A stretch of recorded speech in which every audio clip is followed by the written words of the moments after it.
So in between my there's a electricity shutdown.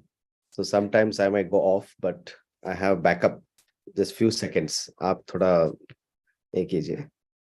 But by the time Q&A, I'll be ready. Sure. And today nobody is there at my home. If somebody comes, I just have to. Okay. We'll see in a few seconds. I keep my fingers crossed. Saturday blues. From Monday blues to Saturday blues, sir. Yes.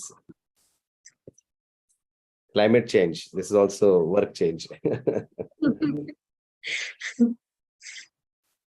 So, shall we start?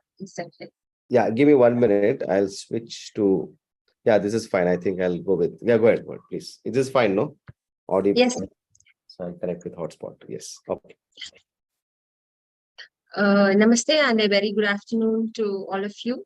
On behalf of the President of CES, Professor M.K. Sridhar, Secretary, Director, Executive Council, and members of CES and the team CES, I heartily welcome our beloved speakers, the dignitaries, participants, ladies and gentlemen, for today's webinar on Draft National Curriculum Framework for School Education, a part of our CES Talk series. So let us begin the session by offering her humble pranams to the Almighty. Vakratunda Mahakaya Surya Koti Samaprabha Nilbhagnam Kurume Deva Sarva Karyeshu Sarvada. Thank you. So when it comes to the CES Talk series, CES has always been engaging with the stakeholders of education, such as policymakers, universities, schools, colleges, academicians, researchers, teachers, etc., to realize its vision of social transformation through and with education. In this endeavor, CES Talk series is one such initiative to draw the attention of the stakeholders and the education fraternity on various trending topics and issues in the education sector through talks from the experts. So today's CES Talk is on National Curriculum Framework for School Education, a pre-draft which was recently released by Ministry of Education. The framework is developed to serve as a guideline for developing the syllabi, textbooks, and teaching learning practices, and presents a four-stage pedagogical restructuring of school education. The document is kept in the public domain for feedback from the various stakeholders, including academicians, parents, and teachers. So this CES talk is set to gain some insights into the draft National Curriculum Framework for School Education. So we are privileged to have with us Dr. Chetan Singhai, who has been a Chief Consultant, Technical Secretariat, NCF, and Dr. Anju Gandhi, Senior Consultant, Technical Secretariat, NCF, who have worked along with the National Steering Committee of NCF at the grassroots level and have made enormous contribution in developing the framework. Welcome to both of you.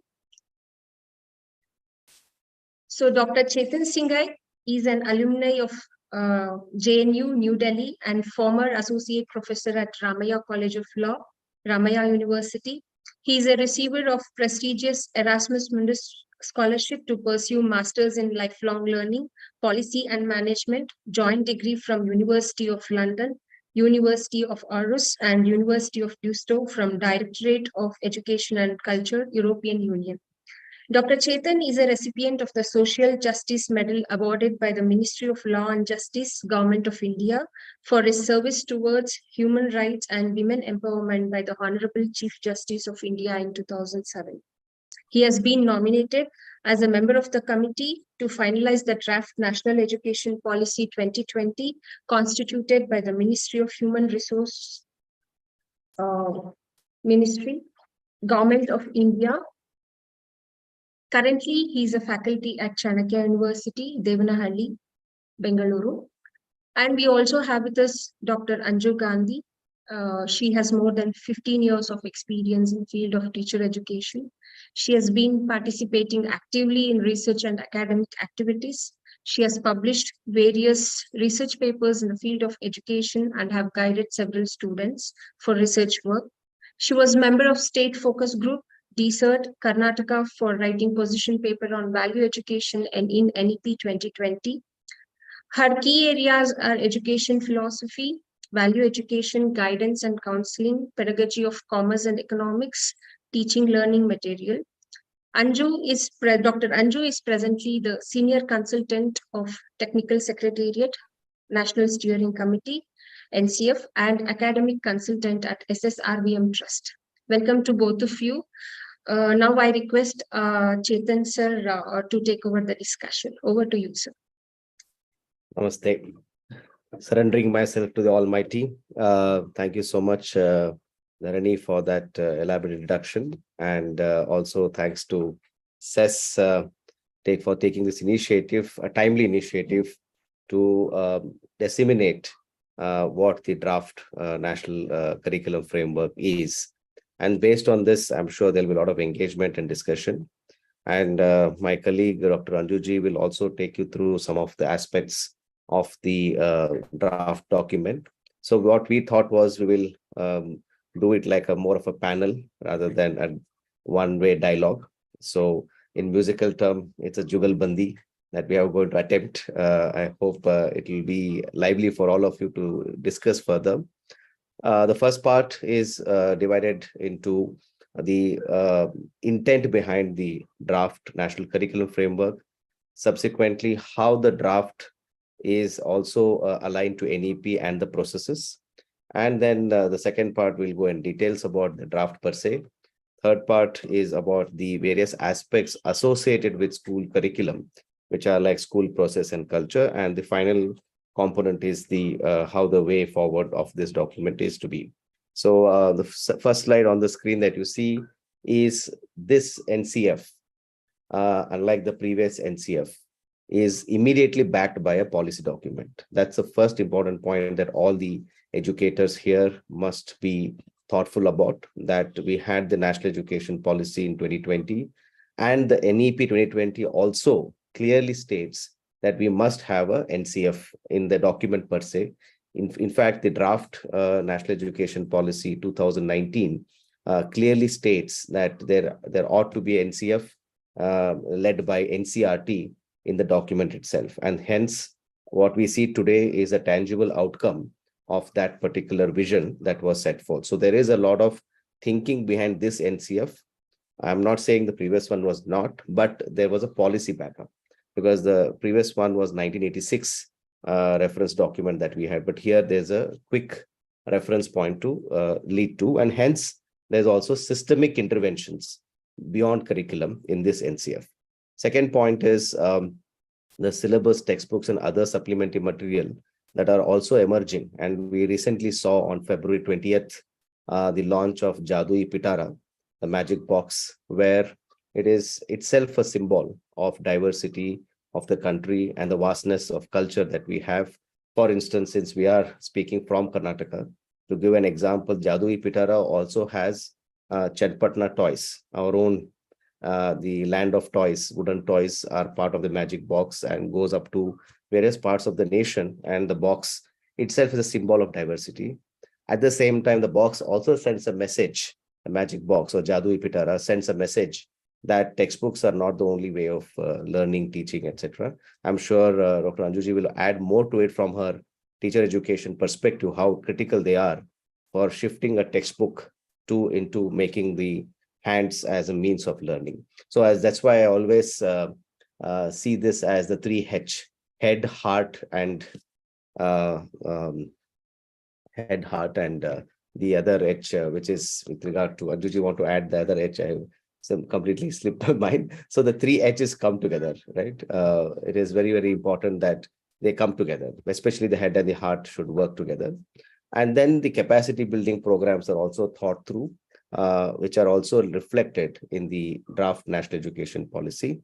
And then all of this is for what? The policy, the curriculum framework, the thinking around textbooks and syllabus and capacity building program. It is for what? It is for the larger transformation, which we have missed for many years. In fact, we are already 2 decades late in terms of the transforming our education system. We have transformed so many things. In fact, we have transformed our social systems also, but education always has remained in the last in terms of its priority. Yes, Anjuji wanted to add. Yes, I was saying head, heart, and hand. Yes, head, heart, and hand. Exactly. So these 3 are what the shifts or transformations are to be envisaged. So next slide, please. So this is the context. And now moving to the next slide. So this is a major shift that we have witnessed in NEP, and very detrimental shift for the drafting of the national curriculum framework. The first 5 years, the revised structure is operationalized on the principle that the foundational stage will consist of 5 years of flexible, multiple play activity-based learning and the curriculum and pedagogy, which is also mentioned in NEP para 1.2. That is a 66-page document. The second stage, preparatory stage, will comprise 3 years of education, building on the play, discovery, and activity-based pedagogical and curricular style, which is similar to the foundation stage. However, in addition to that, it will also begin to incorporate some light textbooks, not heavy textbooks that we have now, some light textbooks, because in foundation stage, there are no textbooks. In preparatory, there will be light textbooks, as well as aspects of more formal but interactive classroom learning to lay a solid groundwork across subjects, including reading, writing, speaking, physical education, art, languages, science, and mathematics at the preparatory stage. It might sound overwhelming. It is not when you actually see the draft, how well they have been spaced out. But in the middle stage, the revised structure comprises of 3 years of education, building on the pedagogical and curricular styles of the preparatory stage, but with the introduction of subject teachers for learning and discussion of the more abstract concepts in each subject that students will be ready for at this stage, which is middle stage, across the sciences. So gradually we're moving into discipline across the sciences, mathematics, arts, social science, and humanities. Secondly, very important is emphasis on experiential learning with each subject and explorations of relations amongst different subjects, which we often don't do, is a relation across different subjects, while we have anchoring on experiential learning, will be encouraged and emphasized despite the introduction of more specialized subjects and subject teachers. So there is a misconception that we are not having any specialization middle stage, but it's quite clear in the policy and in the NCF that there will be some specialization. At the same time, the broadness of the subject is also being acknowledged, and the relationship across the subjects have been analyzed. The last stage in the revised structure what you see on the right side of the screen from 10+2 to 5+3+3+4 system, the last stage is very, very crucial. And this is a stage which philosophically anchors the long lost link of the fact that we never saw in Indian education system in the recent past, post-independence. We are not acknowledged that education is ought to be seen as a continuum. It was seen as watertight compartments, right? Whether it is the governance system, whether it is the pedagogical structures, assessment, and including community and parents and guardians perspective, they always saw that as a watertight compartment. And in fact, they were so tight that they were not being able to even think beyond them, pre-primary, primary, secondary, post-secondary. So this last stage is very crucial to practically implement this particular dimension of education as a continuum, which is one of the foundational principle of the national education policy, that is the secondary stage. While the preparatory and middle envisaged what I shared, the secondary stage, as per the policy and the draft NCF SE, will comprise of 4 years of multidisciplinary study, 9, 10, 11, 12, building on the subject-oriented pedagogical and curricular style of the middle stage, so that there's a continuity, but with greater depth, right? You can imagine a T-shaped approach. So there's a breadth in the preparatory and middle with some depth in middle. There is further depth in the secondary stage, greater critical thinking, greater attention to life aspirations, and greater flexibility and student choice, because they have to now make the learner ready to take on higher education, which is completely based on choice and flexibility, entry, exit, etc., etc. So here is a secondary stage which really anchors and prepares well for the young aspiring mind to take on higher education. So hence there is choice of subjects and flexibility. In particular, students would continue to have the option of even exiting after grade 10.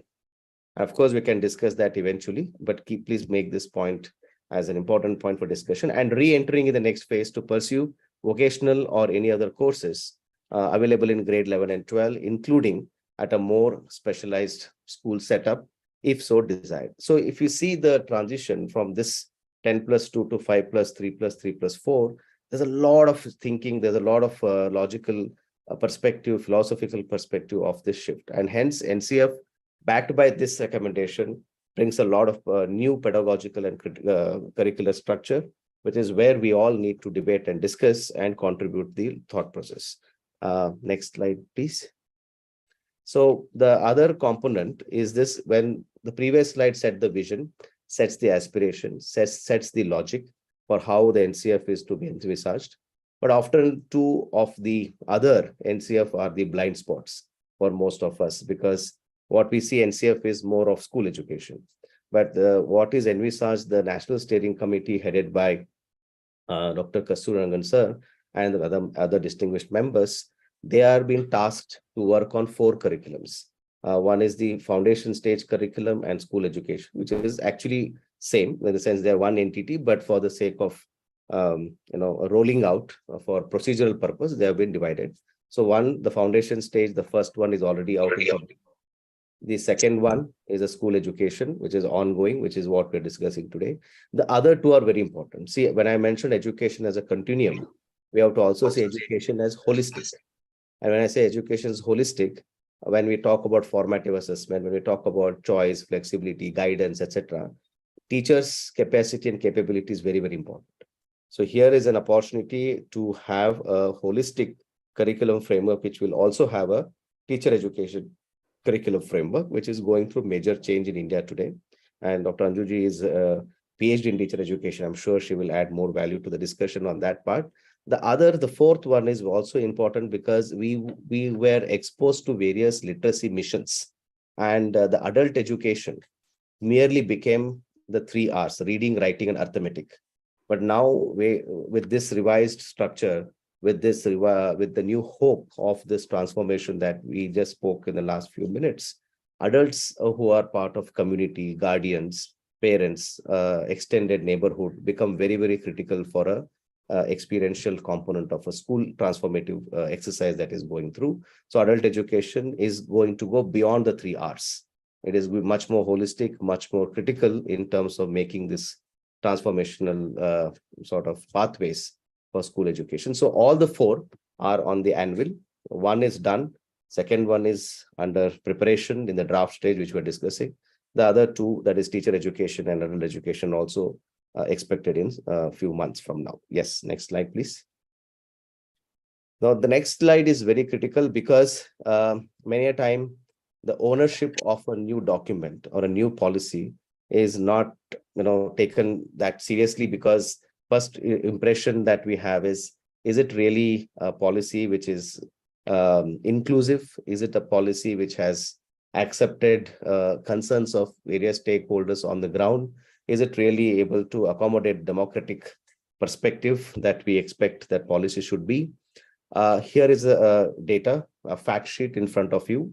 And this is where Dr. Anjuji, myself, and my colleagues in, I think I forgot to tell that our technical secretariat is so well equipped with very senior scholars and critical thinkers.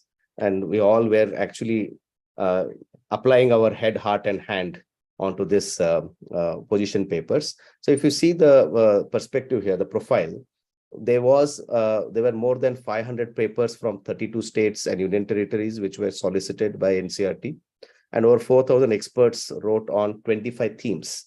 We'll talk about the themes later on, maybe because that is a preface to the discussion which will eventually come. The other side, on the right hand side, if you see 25 national focus groups on the 25 themes. So there were 25 themes, like governance was one theme.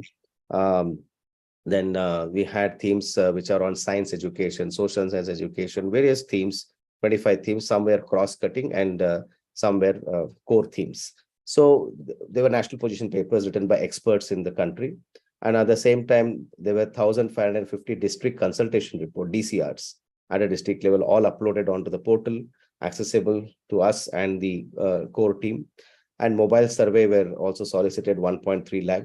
In fact, I must acknowledge, just 1 year from now, few days, April 29, 2022, Honorable Union Minister, when the mandate document was launched in IAC, he expressed his aspiration to reach out to 1 crore people for getting inputs. And NCRT was constantly working on that, how we should reach out to them. So that is the intent. The intent is not to do it in silo or sitting in ivory tower, but to very closely engage with people who are exposed to challenges and opportunities of education.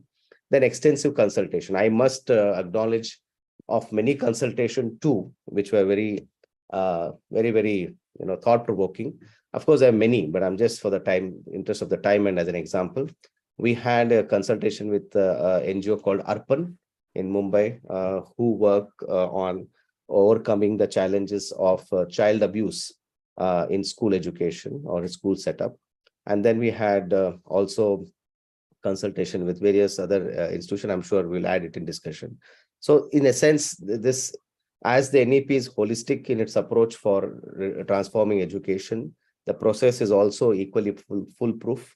And what we are doing today will be part of one of these circles that you see on the screen, wherein it is also seeking feedback, right? So whether it is through CES or whether we are part of this discussion, your inputs are also very useful for us to account for and see how it can be taken forward.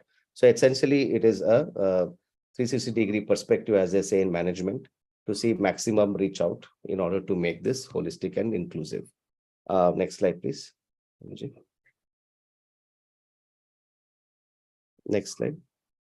Yes, so now I'll request Dr. Anjuji to take over for the subsequent slide. I'll come in eventually. Over to you, Dr. Anjuji. So thank you, Dr. Chetan. So this given slide, as we can see here, this gives the integrated overview of the draft NCF SC. So again and again, time and again, we will be repeating that it is still a pre-draft, and the main purpose of this webinar is to so that you can go through this draft and we seek the feedback. So this draft and this particular slide here gives the integrated view of the draft, which is structured into 5 parts. Right now we can see here, part A is the approach, part B is related with the school subjects areas, then cross-cutting themes, school culture and processes, and the ecosystem. So all these parts are further divided into chapters as You can see in the next slide. So this table represents the broad chapters under each part, which we will be discussing in the subsequent slides.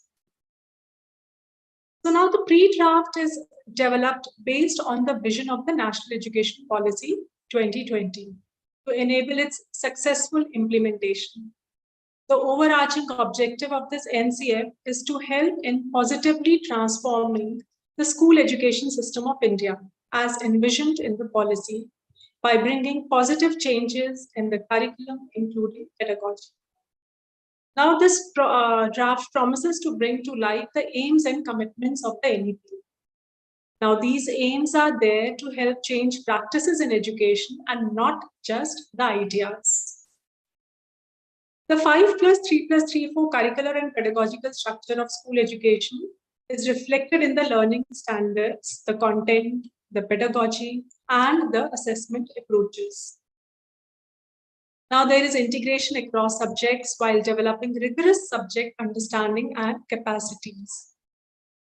Now, this particular draft confronts and addresses various challenges, rather I would say that real challenges which our country is facing right now, like literacy and numeracy, rote memorization, inadequate resources, and others. Now, this draft is deeply rooted in India and Indian thought. We'll talk about this in detail when we'll talk about the chapter on Indian rootedness. Now, this is designed with the teacher as the primary focus. Now, what it means that it is the teacher who is ultimately the torch bearer for the changes we seek. As such, it is the perspective of the teacher that must be carried by all, including syllabus and content developers, textbook writers, administrators, and others. Now, to enable the objective of making this NCF draft relatable to practitioners, 8 volumes will follow, of which 7 would be on the specific curricular areas, like arts and music, languages, mathematics, sciences, social sciences and humanities, sports, and vocational education, and 1 will also be on school culture and processes. Now the part A, we'll discuss about the part A, that is approach. Now the first chapter, that is approach, this particular chapter articulates the aims of school education. And these aims are derived directly from NEP 2020. It also states the corresponding set of desirable values and dispositions, capacities, and knowledge required to achieve these aims. The chapter also has given justifications for the different curricular areas that are parts of the NCF. Now, this particular slide, in this we can see that how the aims of education are translated into curricular goals, competencies, and learning outcomes to enable the design of the content, pedagogy, assessment, and so on. So basically, these aims are educational vision statements that give broad direction to all the efforts of educational systems, whether it is related with curricular development, institutional arrangements, funding and financing, or people's capacities and all other. So next comes the curricular goals. From aims, we derive the curricular goals. So now what are these curricular goals? These are the statements that give direction to curriculum development and implementation. They are derived from aims and are specific to stages in education. And from curricular goals, we derive competencies. Now, these competencies are learning achievements that are observable and can be assessed systematically. Now, these competencies are derived from the curricular goals and are basically attained by the end of the stage. They are attained over a period of time. We cannot say that we are achieving these competencies in one day. We may take a long period. So learning outcomes are coming to these learning outcomes, which we are deriving from competencies. So what are these learning outcomes? They are milestones of learning and they help in attainment of competency. They also enable teachers to plan their content, pedagogy, and assessment towards achieving specific competencies. Now, the second chapter is on school stages, which outlines the logic of these 4 stages of schooling. Now, in this particular slide, we can see that under stage design, how the 4 stages have specific considerations for curricular structure, content, pedagogy, and assessment, and other aspects of education. For example, the content at foundational level is mainly toys, puzzles, and other play materials.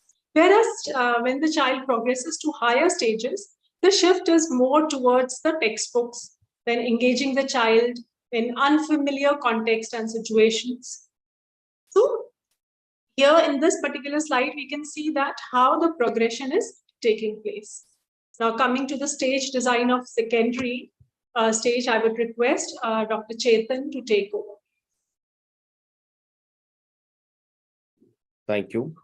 So as Dr. Anju mentioned, that there is a logic and a thought process behind this stage-wise design. So in the secondary stage, as I mentioned in my initial remarks, is so critical because that is something which would be a bridge as a continuum from school to higher education.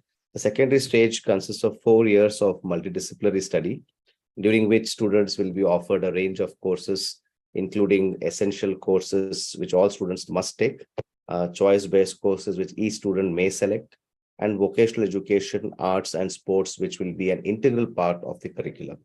Let me also add a footnote here that we in the technical secretariat, as I mentioned, the scholars and the researchers who are there, we are also adding our inputs to this while we are talking, because as Dr. Anju said, the pre-draft is also going through changes while we are also talking. So what we are sharing is what the draft is. In the discussion, we will be also happy to share our perspectives in addition to what is there. So anyways, repeating myself quickly, the secondary stage will be 4 years, 9, 10, 11, 12 of multidisciplinary study. And essential courses are must take. So choice-based courses will be where students have choice, and vocational arts and sports, which will be integral part of curriculum as NEP also envisages. The secondary stage will be divided into 2 phases. Broad curricular areas, example, science, social science, humanities, which will be offered in grade 9 and 10 to enable the breadth, which I said the T-shaped, if you think of. So broad curricular areas, science, social science, humanities will be offered in grade 9 and 10 to enable the breadth.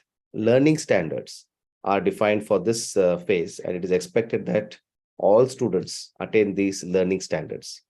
Secondly, disciplines, example, history, physics, and language.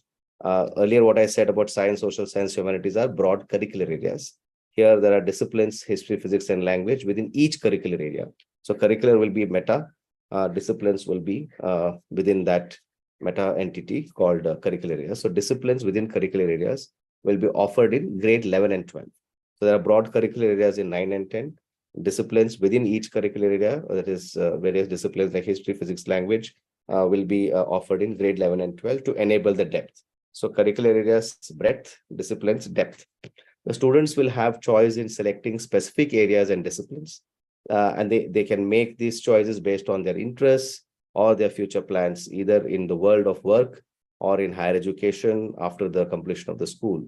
But here again, a very important point as a footnote is, as we are also discussing amongst us, that how important is guidance and counseling at this juncture, and the current practice of guidance and counseling may not be enough to support this sort of transition. So there is a very important responsibility amongst all of us to ensure that this is very critically linked here. There are no common learning standards for this phase, secondary phase, while each of the disciplines would have its specific competencies and learning outcomes. So grade 9 and 10 specifically, Anju, I'll tell you when to change the slide. So grade 9 and 10 specifically will have total of 16 essential courses. Remember the must courses, essential courses across 2 years, 9 and 10. And curricular areas would be humanities, which also includes languages, mathematics and computing, which is very critically being discussed and reflected in the draft NEP. There's again an occasion for most of you to please go back to the draft NEP on some of these aspects, which are clearly explained, because, and hence it is the document which looks very bulky, but there's a lot of preamble and discussion, rationalization for why that recommendation has been made. So mathematics and computing, humanities, this is about curricular areas, vocational education, physical education, arts, social science, science and interdisciplinary areas. Grade 9 and 10 will follow annual structure, which is currently choice for a semester structure could be there, but it is unnecessary since all students will be doing all essential courses anyways. That has also been acknowledged in the pre-draft. And students must clear 8 board examination at the end of grade 10 as per the draft. And these assessments or assessment of each of the 2 essential courses in each curricular area learned during grades 9 and 10 must be assessed. So we'll discuss this in more detail. So don't get worried about this detail. We'll come back to that eventually. But 11 and 12, next slide, 11 and 12 is also equally important, which I said that is a transition that we are looking at. So what we see on the screen is that the NCF requires, the pre-draft at least clearly states that students to study deeper in minimum of 4 disciplines spread across a minimum of 3 curricular areas. Again, please distinguish between curricular areas and discipline. Curricular is the areas are broad and disciplines are specific. So the breadth, T-shaped, that is the good reference point you can keep. So the breadth is curricular areas. So students must have deeper understanding in minimum of 4 disciplines spread across a minimum of 3 curricular areas to graduate from the school. The same set of 8 curricular areas which we discussed in 9 and 12 will continue to be on offer. But what is important in 11th and 12th is the choice-based courses, which will be designed based on the disciplines within the curricular areas. And students must complete 16 choice-based courses in order to graduate from grade 12 from the 3 curricular areas. I'll give example. Let's say we have curricular areas of 4 currently, which they have to choose any 3. Social science is one, humanities another, mathematics and computational science is another. And then there is sciences. So social science, humanities, mathematics and computation sciences and sciences. That is the 4. In that, there could be history. In social sciences, humanities could be philosophy, mathematics and computer sciences could be mathematics with probability, statistics, algebra, calculus, etc. And sciences could have physics. So now students must complete 16 choice-based courses within each of the curricular areas and the disciplines that are on the offer in order to choose and pick and choose from these verticals, 4 verticals, curricular areas. Secondary schools ought to begin with and must offer at least 1 curricular area from each of the categories which are being listed. So out of this 4, 1 must be offered mandatorily. Now, next slide, please. Sports and vocational will come to that eventually. But yes, Tanju, you want to take it forward from here? Maybe, sorry, one point I'll make about board examination, 11th and 12th, because this is definitely a matter of discussion, which is a board examination should be, according to the pre-draft NCF SE, and also the larger spirit of the NEP was that board exams should be modular. So here the reference is that board examinations should be offered at least twice a year to ensure that students will have enough time and opportunity to perform well. At the same time, a lot of emphasis is there and continue to be there in terms of summative assessment, which can be designed using case-based questions, simulations, essay-type questions, enabling assessment of competencies, while regular summative assessment should be conducted for recording students, etc. But also emphasis on self-assessment and formative assessment, eventually, which carries from the preparatory onwards to the secondary stage. So hence, a comprehensive classroom assessment should be effectively practiced, is what the pre-draft NCF SE is propagating. Over to you, Dr. Anju. So the third chapter under approach is basically discussing the approaches taken by the NCF towards defining learning standards, selection of content, methods of teaching and assessments. It also gives an outline of how the aims of school education are to be achieved. So now the part B of this document is related with school subjects and areas. Although in the previous slides also we have discussed when we were talking about the 4 school stages, like how the content, pedagogy and everything would be directed by these 4 stages. So the learning standards in the form of curricular goals, competencies, and illustrative learning outcomes, and the suggested content, pedagogy, and assessment approach all will be aligned to these 4 stages. Now, the detail we can refer section 4.2, and the same has already been discussed under stage design. So the foundational stage, for example, will consist of 5 years of flexible multi-level play, activity-based learning, and the curriculum and pedagogy of ECCE will be there. Now, preparatory stage will begin to incorporate some light textbooks as well as aspects of more formal interactive classroom learning in order to lay a solid groundwork across subjects, including reading, writing, speaking, physical education, art, languages, sciences, and mathematics. Now, the middle stage building will be on the mainly on the pedagogical and curricular style of the preparatory stage, but with the introduction of subject teachers for learning and discussion of the more abstract concepts in each subject that students will be ready for at this stage across the sciences, mathematics, arts, social sciences, and humanities. Now, the secondary stage will comprise already, I think Dr. Chetan has already explained a lot about secondary stage design, that it will be 4 years of multidisciplinary study building on the subject-oriented pedagogical and curricular style of middle stage, but with greater depth, greater critical thinking, greater attention to life aspirations, greater flexibility, and student choice of subjects. So now coming to the part C, which is related with the cross-cutting themes. There are various cross-cutting themes which are comprehensively dealt in the draft document. The first one being values. So the development of values is fully integrated into learning standards, pedagogical processes, and school and classroom culture. As such, in the present draft, there is no, it hasn't recommended any separate time or class or subject. So many discussions on the same are still going on. So as far as the assessment is concerned, careful and objective observation would be critical to assess the development of values. Next is the inclusion. Now, the draft document clearly states that inclusion can be addressed mainly through these 3 ways as given on the slide, by through physical environment, through curriculum and textbooks, and through pedagogy. When you're talking about physical environment, it means accessibility is not only the proximity of schools for all children, but access to all the essential facilities required for learning.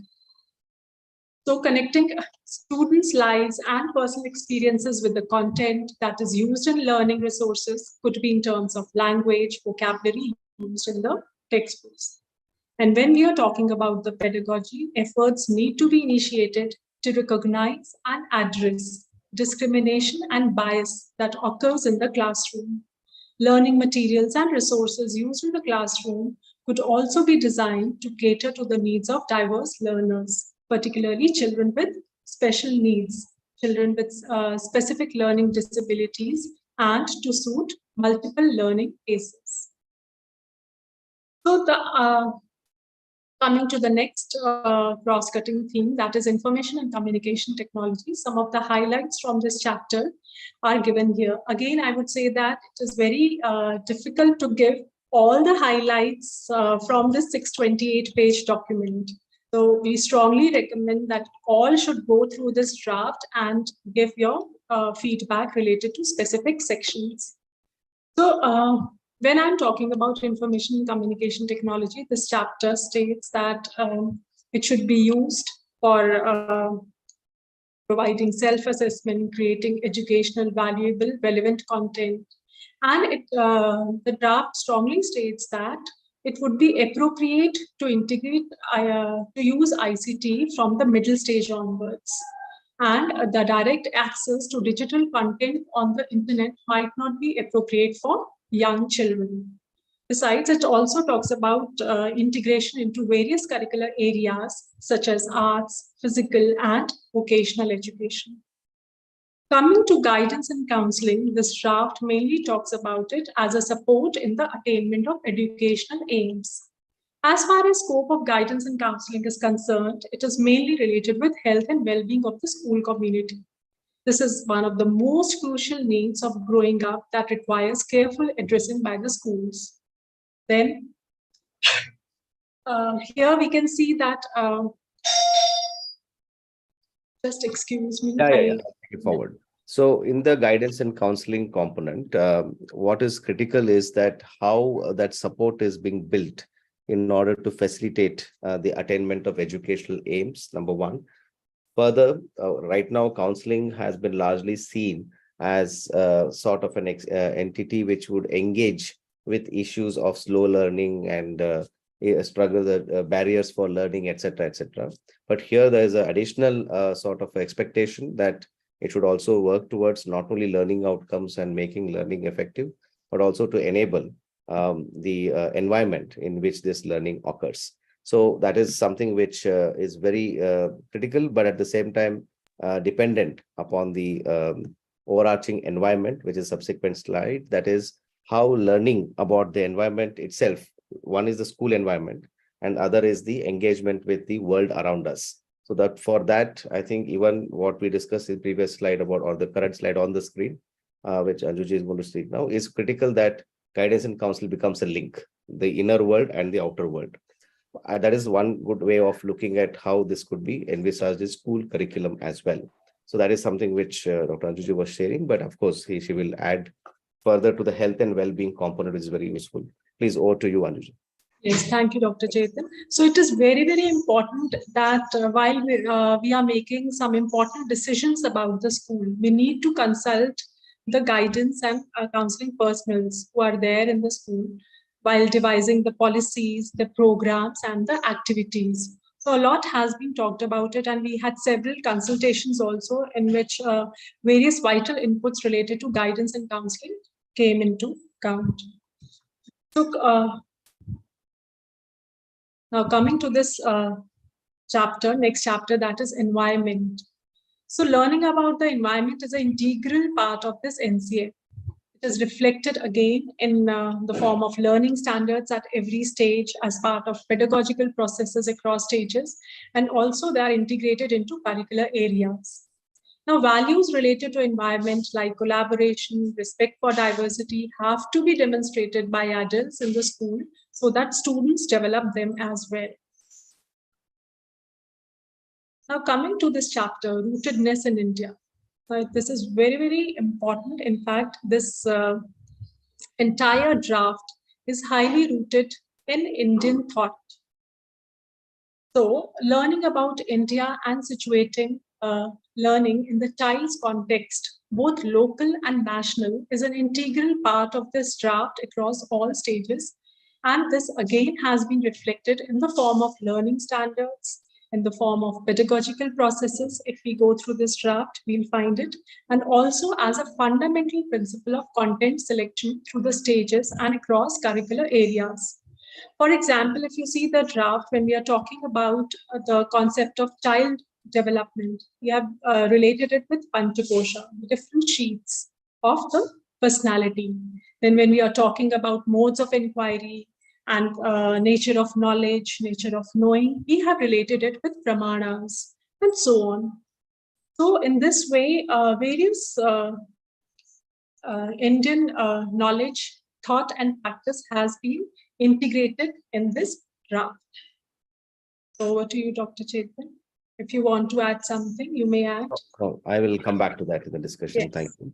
So school culture and processes has been considered as integral to the curricular experience in this pre-draft NCF and similar to the NEP's aspiration. And also I'll use this occasion to add a footnote that all the participants here who have not got access to the mandate document to please close the review and read the document, because that is considered to be the constitution for drafting the pre-draft NCF and the eventual document that is going to come out. So this is just for an occasion to reflect on this point, that how school culture, school processes, governance, leadership, etc., are detrimental to the curricular reforms that NEP and NCF is envisaging.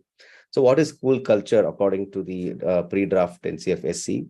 School culture is understood in terms of values, norms, and beliefs, or their manifestations in action in the form of relationships, behaviors, and practices in a school.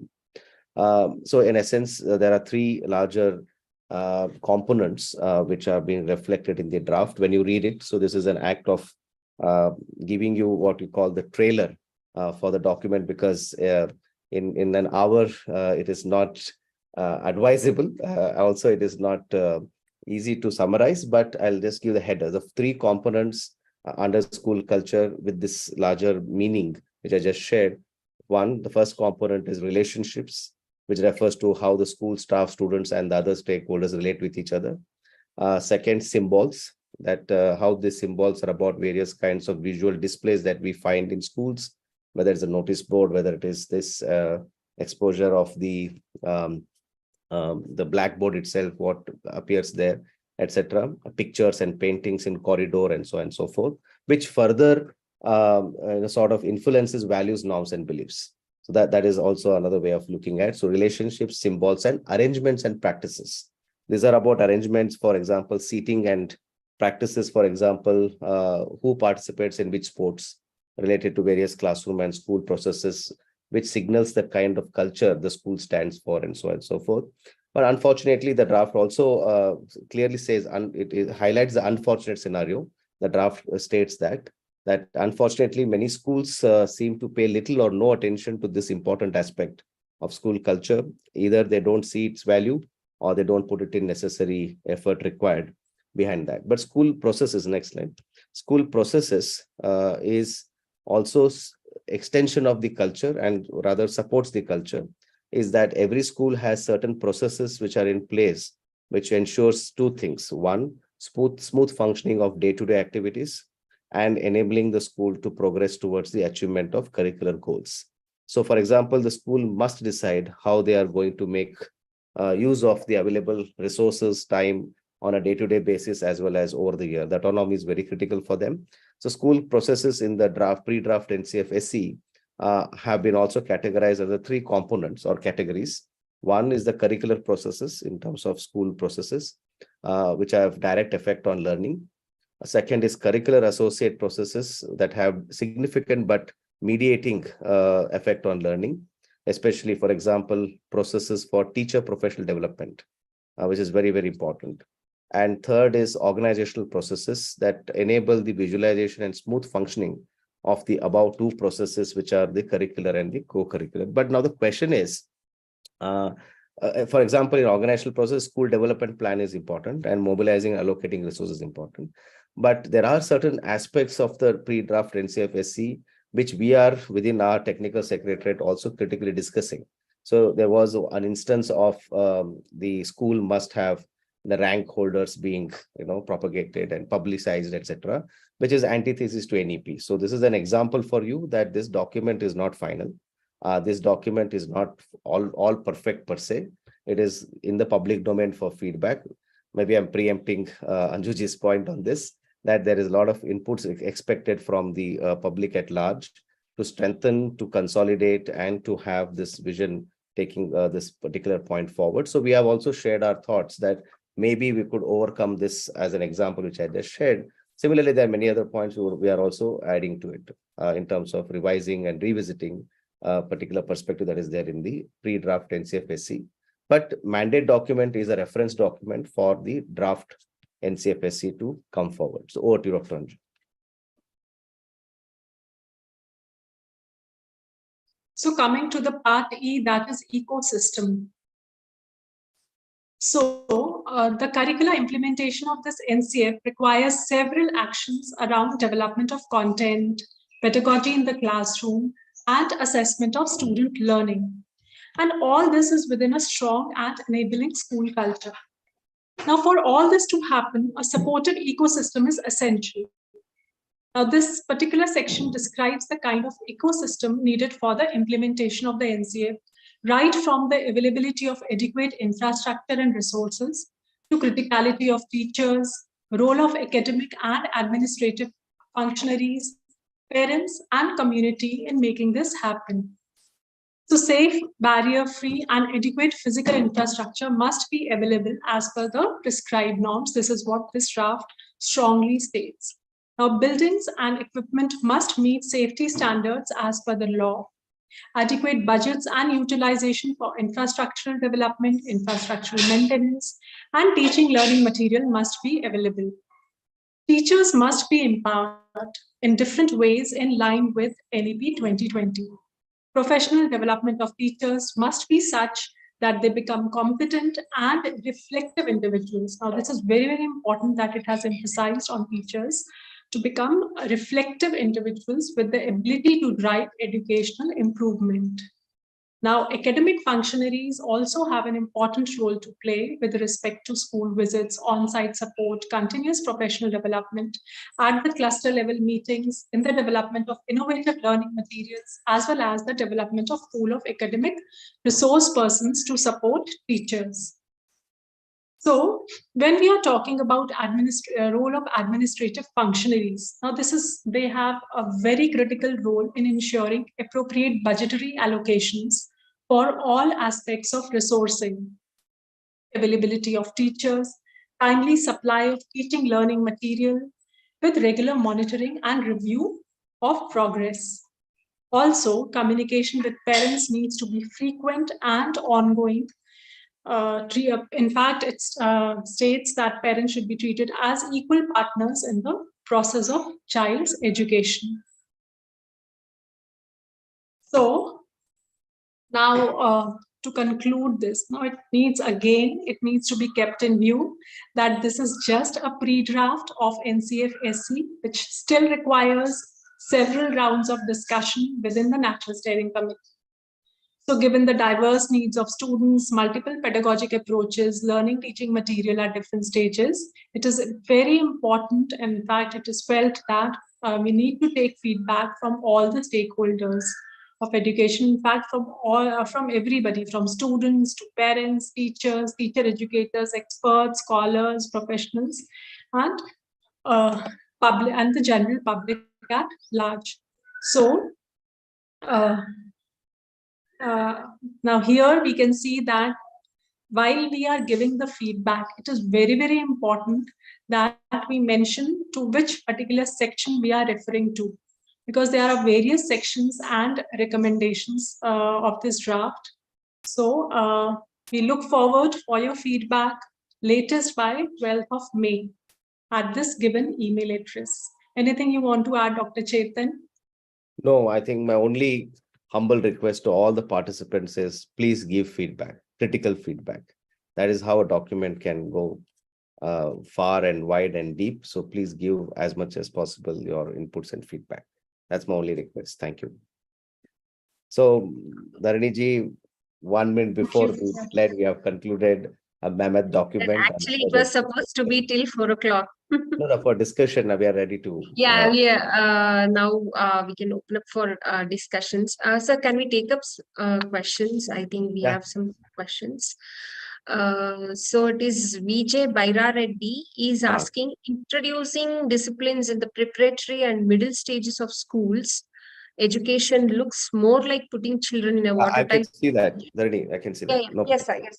So I can see the message. Professor Baira ji, thank you for the question. In fact, I'm glad that you brought it up because it will further help in clarifying, because maybe in the presentation, since we are focusing more on the linkages, we could not go deeper into the middle stage. Yes, to repeat my earlier point, the middle stage, grade 6 to 8, that is age 11 to 14, will comprise of 3 years of education, building on the pedagogical and curricular style of the preparatory stage, but with introduction of subject teachers for learning and discussion, which will be exposed to more abstract concepts in each subject areas that students will be ready in terms of at that particular stage for learning, which is, for example, sciences, mathematics, arts, social science, and humanities. But let me clarify here. Yes, there is a specialization. There's no doubt about it. But this specialization is backed and supported by a need for experiential learning within each subject and explorations of relationship among different subjects, which will be encouraged and emphasized as NEP also envisages and NCF draft also envisages, despite we have those specializations of subject and subject teachers. So hence, it would not be a challenge at a liberal education in higher education, because there are subject anchors, but backed by experiential learning and explorations of relationship among each subjects, which essentially the liberal arts also tend to provide for. So yes, you might, it appears as such, but the draft is very clear that it's not just the vertical, it's also the horizontal, which together have to come together, and experiential learning will make it happen, is also the other way of looking at it. Yes, that's my quick response to your question. Of course, we can always discuss in our campus eventually on this, but for the initial thought process, this is my response. Yeah. Yes, And sir. there's one question by Professor Mallikarjun Gudad, that when will NEP implemented in PU 1 and 2? So it's already started with the department to board, the shift that has already happened, the Department of School Education Literacy that has already been done in Karnataka from Ministry of Primary and Secondary to DOSEL, that has happened now. It has just started, but yes, it is a long way to go with the redesigning of the secondary stage, which we discussed. But please now, as educators, as people in the domain, let's talk about secondary as 4 years, not of 2 years. That is 9, 10, 11, 12. In my limited capacity, I can request you to maybe think on those perspective. And it has just started with few reforms. It's a long way to go. So yes, it should have been started yesterday, but it has started somewhere now. So it has begun. Yeah. So there are a few more questions. I think there is one question from Mona Lisa Das.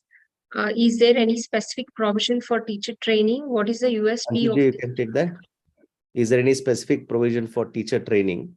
What's the USP of this draft? You're on mute or?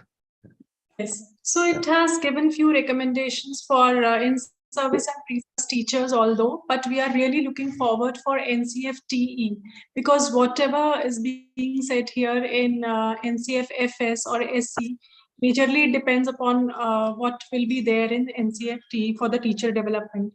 Like here it says that like empowering of teachers and providing that pedagogical flexibility to the teachers, pedagogical autonomy to the teachers. So all this is being said, but still it is going on around several rounds of discussion, which again will be dealt elaborately in NCFTE when the draft comes out.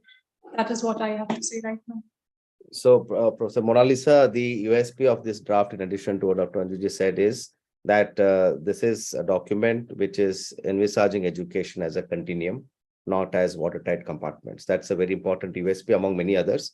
But definitely the other, because there can be only one USP, but the document is such that we cannot have one USP per se. The other important USP is the rootedness in Indian ethos, which is also the NEP's aspiration. So NEP is said to be 21st century policy for 21st century India, but rooted in the ethos of the country and its past. So that is another important USP that you can think of.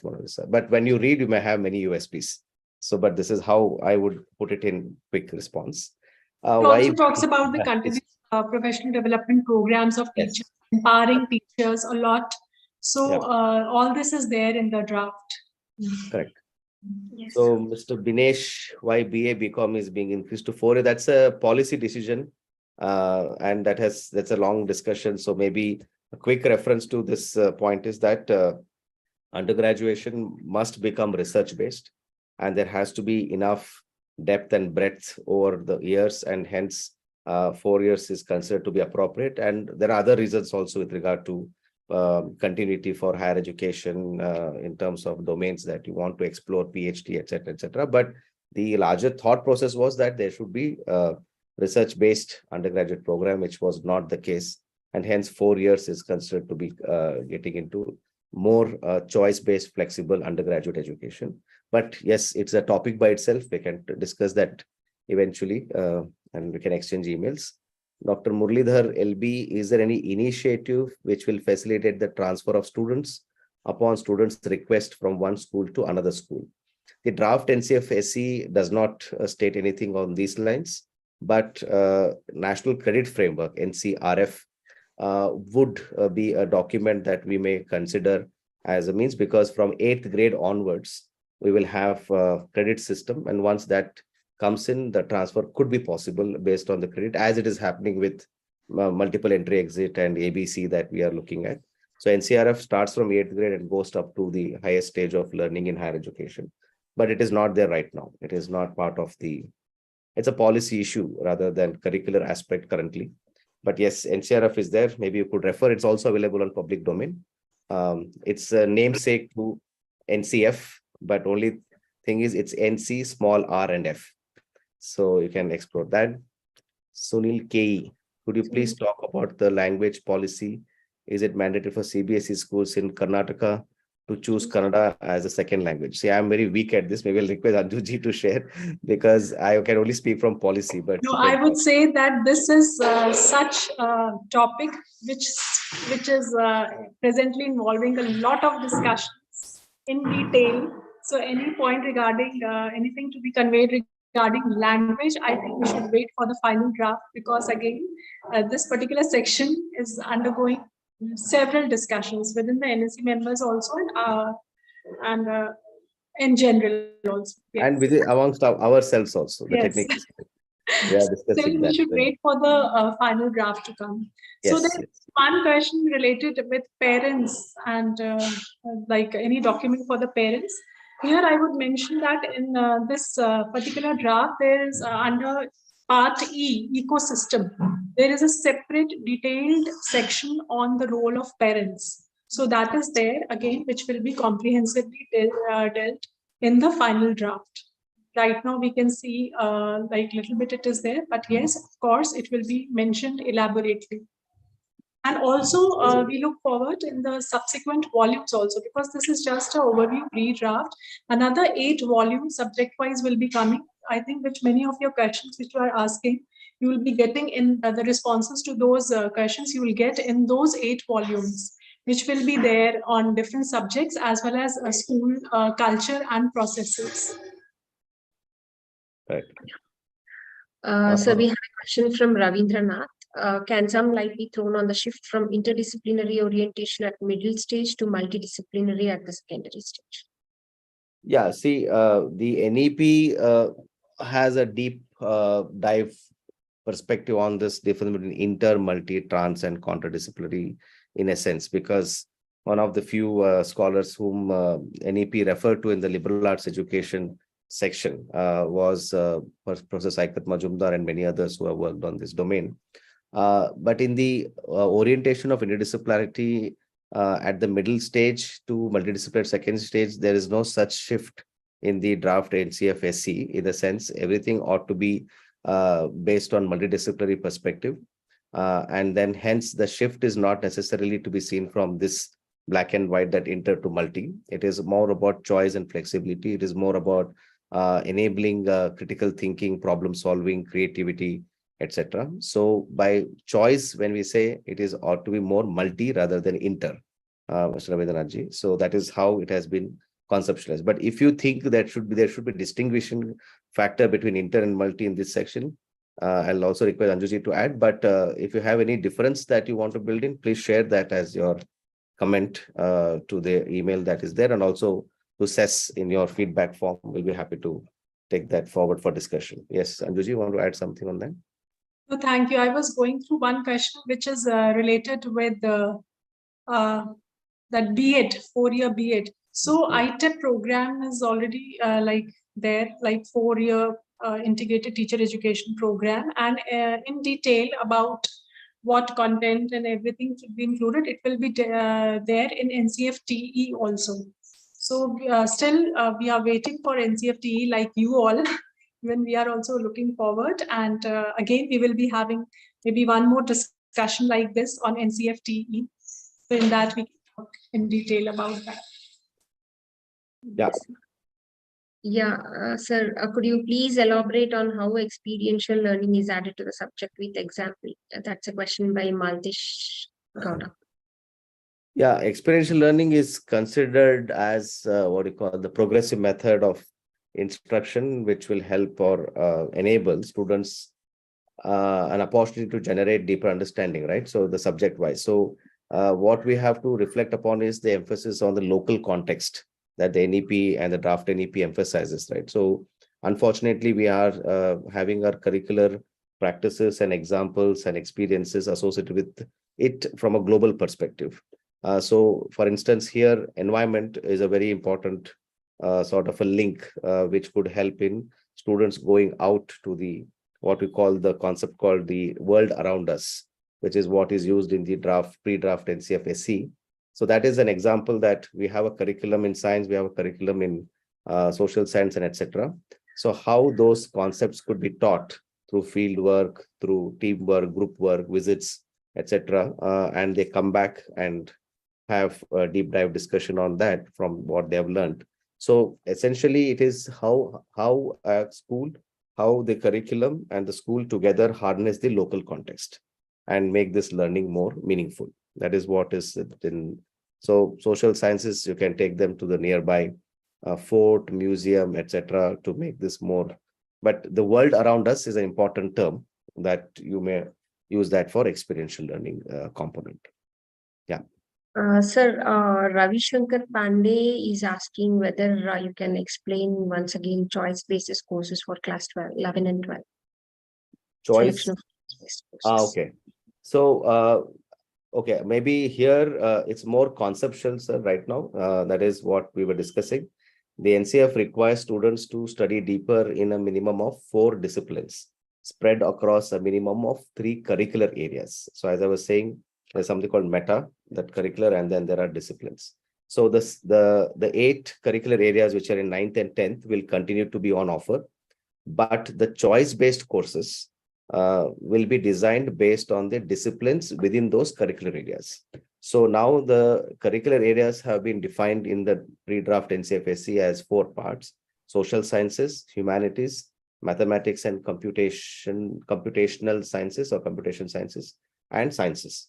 So within that, there are going to be various disciplines that could be at offer. So students must complete 16 choice-based courses in order to complete their 12th standard from the 3 of the 4 curricular areas, right, at a school level.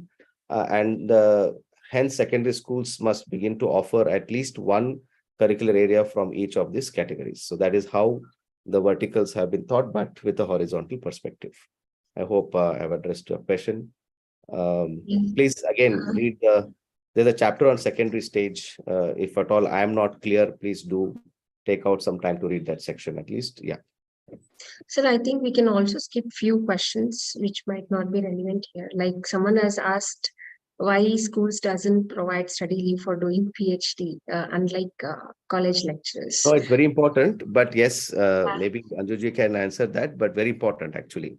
Okay. I understand where you're coming from, Dharani, but since we are talking about 4 curriculum framework, this is Yes, also sir. important, but yes, Okay. maybe Okay, fine, not sir. required to go deeper, but yes, Anjuji can, if you have any. Please, no, I don't have to say anything because this, I would say that, of course, whosoever has asked this question is a very, very important question and we must address to it. And we, in fact, at college level, we do get leave for doing PhD, and at school level also should be there for the research work.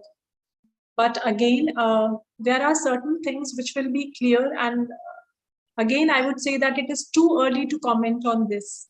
And the intent of this webinar is to encourage you, to motivate you, please go through this draft. Because in this 1.5 hour like duration, we have just given a glimpse of what is there in the draft. Because in order to know the minute details and what is there in the document, please read the document, because this is the time we have with us where we can through our feedback we can bring the change what we intend to. So I would say that. Yes, ma'am. Sir, there is another question by Riaz. Is this curricular style feasible for with NEET or JEE exams? See, NCF is not to be written or thought through for keeping this as end in point, Mr. Riaz. So it's rather enable students' competencies, learner competencies to the maximum. And all this are going to be subsequent fallout, need, G and all. But the intent is not to look towards. But yes, if you see, it will definitely make the child to evolve to become a more mature learner. That is the intent of it. Sir, Arpita has a question. She is asking, is there any threat to English teachers, and what will be their status? That is In that? a catch-22 situation because again, partly it is a policy issue, but at the same time, from the pre-draft NCFSC, we don't see any such issue as of now, definitely, right? So maybe it is a perception. So maybe, as they say, the angel is in the detail. So please see the section on that, and I'm sure, at least I am confident that there is no such threat as such for now, but it's a larger policy issue as well, right? So don't be anxious, Ms. Arpita. Sir, there is a But question. sorry, one thing you have to do is also you have to be a little creative and innovative in how will you engage with English as a subject, and how to make it more creative and critical is also equally your responsibility now to do it so that it can become more aligned to NEP, which is already there, but it can be further aligned. Yeah. Rohini Murthy, yes. Yes, sir, there is a question from Sunil KE.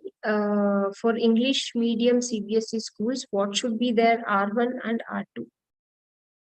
Yeah, that's also a difficult question to respond because the moment you say English must be R1 for English medium and international language must be R2, that also becomes biased. Even moment you say that regional language must be R1 and international language must be R2, that is also considered to be biased. So it is all about the autonomy of the school. It is all about the local context of the school. It is all about the overarching profile of the students who are engaging there, and they have to take an informed decision on that. So the choice has been provided in the framework, but now it all depends upon the school. But maybe Dr. Anju, since she is from a education discipline background, so if she has any thoughts, maybe she can add to that. Regarding language, I would like to comment at this point Because of it time. is still not, it's still not completed the final sort of a perspective on that. It is evolving.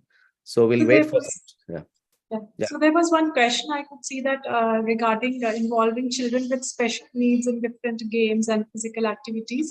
So there is a separate section on inclusion, and also please go through the section, the chapter on physical education, which talks about in detail, including which students with children with special needs in different games, and it talks about providing the safe environment and providing uh, inside and out, like outdoor spaces to children in schools, especially with these disabilities. So it is dealt in the draft in detail. So we can go through. So just one thought on the language part while you were saying, I remembered that another important component is that we need to also reflect on state specific combinations of R1, R2, and R3. Because in the draft document, there is a reference to time allocation for the middle stage. So there's a logic and explanation that R1 language will have curricular goals, which could be reflected upon in the middle stage, wherein there is exposure to speaking. R3 language should be also have some interpersonal communication skills as a component. So there is also stage specific rationalization for what should come, R1, R2, R3. So that is also something that you may also reflect upon, Mr. Sunil, on that front. But if you have any suggestions, please do share to assess such an occasion now that has been provided. So it's something. Any accreditation mechanism for schools, Dr. Muralidhar? No, from the NCF SC point of view. But on the sidelines, there has been attempts. There will be some attempts eventually from National Institute of Education Planning and Administration, where they're coming up with the possibility of school accreditation, but it's still in the very, very initial stage. So it might not also take off, but it's very initial stage. But yes, there's some thought on that, on beyond the NCF framework. So Dr. Shamprasad sir has a question. How do we look into synchronizing rural and urban students in terms of education resources and teaching support? Synchronization are partly reflected in school process and culture, because those are the aspects like practices, values, norms that are also propagating these divisions, the urban and rural. These are the artificial divisions, urban and rural, but they are on and off getting propagated and further being sort of creating silos. So school cultural processes have the possibility of enabling and bridging those artificial divides. But yes, in terms of education resource teaching support, there's a reference to school complexes and school clusters. One way of looking at is that to be taken off. In NCF, those are some references there, but NEP has further references on recommendations on this in order to strengthen these resources and teaching support. And I'm sure NCF TE and NCF AE will also account for this. AE means adult education, TE means teacher education. So hence, 50% of your question is awaited to see what will come in TE and AE. The remaining 50% are addressed in school processes culture as well as in governance of through school clusters, which has been reflected in NEP. Also in the subject volume, which will be followed. Correct. Yeah. Guideline document to parents. Yeah. Yeah. So no, right now there is no guideline document for parents. But as I mentioned in my initial opening thoughts, parents, guardians, and community and neighborhood are very, very important. Especially, for example, when you talk about formative assessment, a lot of learning, a lot of assessment observations happened in school, in neighborhood, etc., which becomes very useful and critical for documenting and accounting for the formative assessment through observation. So there is, but yes, should we give guideline? I don't know. It is going to be too micromanaging, but right now it is not there. But the intent is that parents are very important, guardians and parents. So she And also Malvish Mona Gowda, Lisa's question. sorry, sir. Mona Lisa's question. Thank you so much. Welcome. Yes, yes. Yeah. Yeah. Maltesh Gowda has asked about planning for AWC centers for ECC Anganwadis. I'm not sure, because again, I have lost the policy reforms in the last few year or so. But yes, one distinct fact, experiential insight I had was that the Ministry of Women and Child Welfare and the departments were very much closely working for foundation stage.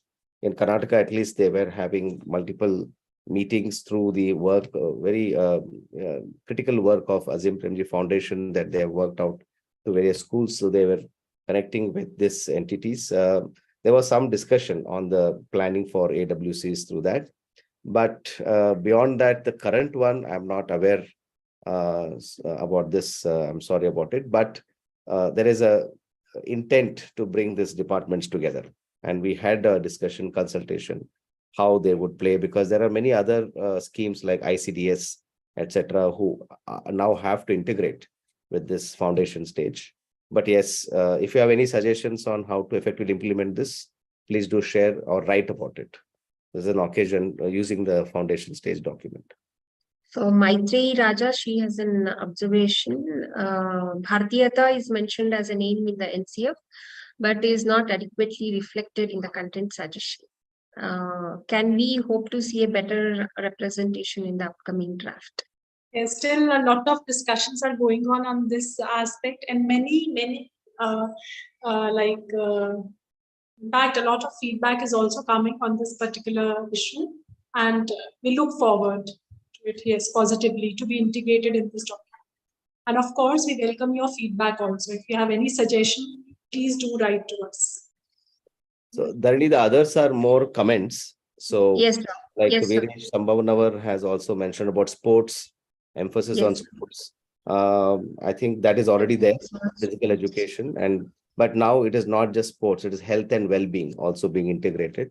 That is there. Mallikarjun Gurad sir, again, what if different party comes into power in coming days? Yes, that's an anxiety everywhere that is there. But my larger question to you as an act of provocation is, Do we really have to have ruling parties to implement the spirit of educational transformation? I don't think so, because the recommendations are not based on the ruling party's intent. The recommendations are for the larger cause of change in education. Making learning joyful, discovery based is all our obligation, because we have all signed up for this as teachers and educators, as parents and guardians. I think that is something which we'll have to take on further. Yes, there will be some systemic changes if that so happens, because there are already many states who are questioning whether we should implement NEP in the country. But who's at loss? It is something which the state might miss out on these transformations, not just because of the policy, but because there's a change which is inevitable. If not, then we'll have young and aspiring learning minds migrating to states where they're doing these things. So the loss is going to be very detrimental. So it's all about our will that we should be taking up. Integrated there course are- B.Ed syllabus, I think Anjuji. Yeah. I think I've already answered regarding that specific ITEP, question. Yeah, you yeah. can highlight a B.Ed bit. ITEP, I said. Yes. Okay. So there is reference to integrated teacher education program also, in addition to other changes which you can consider. As I said, Sanjay Dasji, if states oppose, I think students will suffer immediately if they are not able to have choice to move out. But it is the prerogative of the state, because we have to respect the constitutional mandate of education being in concurrent list. We cannot, any government cannot impose the state to implement a policy based on the subject constitutional mandate of the list of subjects that we have. That is, education is in concurrent list. So it is their prerogative. So yes, long term, it will be challenging for states to sustain. Yes, sir. What about Sanskrit? No, I don't have idea right now about this. I'm sure if Anjuji or my distinguished colleagues will have some perspective. So maybe the only request is, if you can reach out to Dr. Mamta, we'll be happy to write to her after we discuss among our colleagues who are experts on this. Important Sure, question, but I don't have response right now. For Nishta modules will help in upgrade of teachers and children. Nishtha modules, Anjuji, you want to take that? You have any thoughts on that? Elementary level, that was there already. Thank you, Dr. Hello? Hello? Yes, Dr. Chetan. Yes. You want to take that question on Nishtha modules that were implemented by the Department of Education to upgrade of teachers and children? You can take up that. Yeah, so Nishtha modules, there are different modules, right? Curriculum dimension is there, then developing social personal qualities, art integrated learning modules, school-based assessment. So they're all there. But at a policy level, now, see, for example, similar to that, because Nishtha also anchors around Nipun Bharat mission. So there are certain dimensions of competences, learning outcomes, which Nipun Bharat also lays out, and the NCF SC also identifies. So somewhere the department has to take a call on how to synchronize these two, and how Nishtha modules can further be harnessed for the upgradation of teachers and children. And see, because it's more of a governance aspect now, because when the draft provides the framework, now the framework, if at all it has to be implemented, it has to be based on the existing schemes and programs and missions which are there. So right now, it is awaited to see how this draft is to be finalized. Based on that, they can work backwards and integrate it. Sir, would you like to take up few more questions? Is that okay? If you are okay, I don't know about Anjuji. How about you? Anju ma'am? Can we take Yeah, a few I think questions? maybe if we can get in writing, or I think one or two questions we can take right now, Thank you. because they'll Yeah. be. Okay.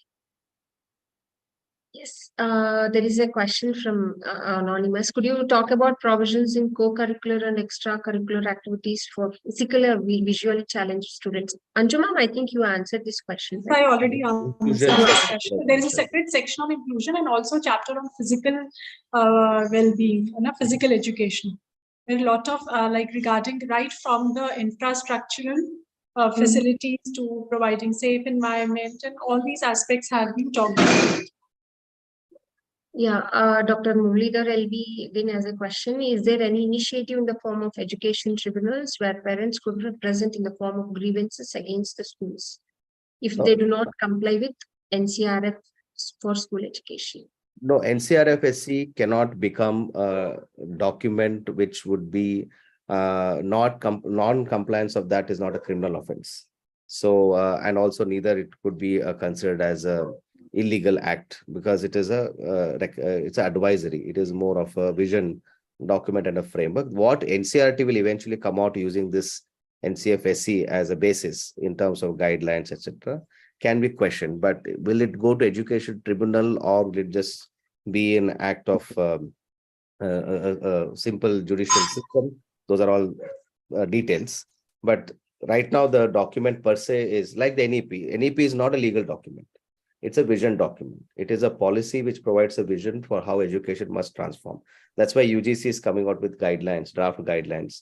They are kept in public domain for feedback so that they eventually get reflected and discussed and debated and then enacted. So those will become the point of reference, Dr. Muralidhar. So we can take up one last question. Can students get subjects in the combination of science-based and an art subject in the graduation? It is from Mrityunjay. Yeah, so as I mentioned earlier, students must complete 16 choice-based courses to complete grade 12 from 3 curricular areas. So it can be any of those 4, any of the 3 from the 4, which I mentioned that social science, mathematics and computation science, humanities and sciences. Yeah, so that is very clearly mentioned there. Yes, sir. I think, sir, we need such many more sessions, on each chapter to make, the stakeholders understand what exactly NCF for school education wants to say. It is just, as Anju ma'am was saying, it is just a glimpse of what NCFSC says. And definitely without going through the document, one cannot get a picture of what exactly it is proposing and what is in it. So thank you. Sorry, before I'm sorry. In fact, I also wanted to add here that we ourselves are in a lot of discussions still going on these issues and topics. So right now, again, it is too early to answer and comment on these questions because a lot of consultations are going on right now at this stage until the final draft comes. So there's one question by Mr. Ahin Suresh. I think it's important from the point of view of continuum. So I'm sorry, other questions are also important, but this caught my attention because there's an example of continuum. So by removing, because some institutions have removed mid-semester as part of NEP reform in terms of the undergraduate degree. But now with NCF coming in, the overhauling of the summative to formative assessment. So in mid-semesters, we again sort of push for and go deeper into summative assessment. So by shifting mid-semester to internal continuous evaluation, we are giving more space for formative assessment, where it is emphasizing on life skills, soft skill, experiential learning, and so on and so forth. I think that is what the intent is. But if institutions fail to implement it, I think we need to overcome that scenario. But the intent is to give more options for the learner to see how best they can apply, how best they can solve a problem, how best they can be having competencies to engage. But other questions, one request is, Dharani, please download the questions for us and share. Sure, because it's also very, very, very interesting questions, which makes us or rather helps us, because our colleagues in the TS would be very happy to also, I'm sure, learn from this. Sure, sir, I'll share it. Some of them are there with us online now, and they're listening to us. I'm sure they will also have more value add to this. So we can take it forward and see how we can best reach out with a limited capacity. Sure, sir. I'll share the questions with you. I'll download it and share it with you. And as Anju ma'am was saying, the document is in the public domain and lots of feedback and suggestions has been sought. So what I request with the participants is, if you have any suggestions or if you have any feedback with respect to the draft, you can share it with CES so that we can forward it to the respective people, so that they can take it further. And thank you, Chetan sir, and thank you so much, Anju ma'am, on behalf of CES, entire CES family for that matter. I extend my gratitude and heartfelt thanks to both of you. We were very fortunate to have you here and gain some insights, at least on the pre-draft that is NCF for school education. So immense thanks to all the participants as well for your patience and being there till the end of the session. And I'm sure the SESTAC has helped you people to gain some understanding about the document. Obviously. So again, once again, please share your feedback or suggestions with us so that we can forward it to the respective authorities. Thank you so much. Thank you, Chetan sir. Thank you, Anjuma. Thank you all. Thank you all the participants, Dr. Padmavati, SES team, Dr. Gaurisha, and many others who have been part of behind the scene support that you have got. Thank you so much. It's a great opportunity.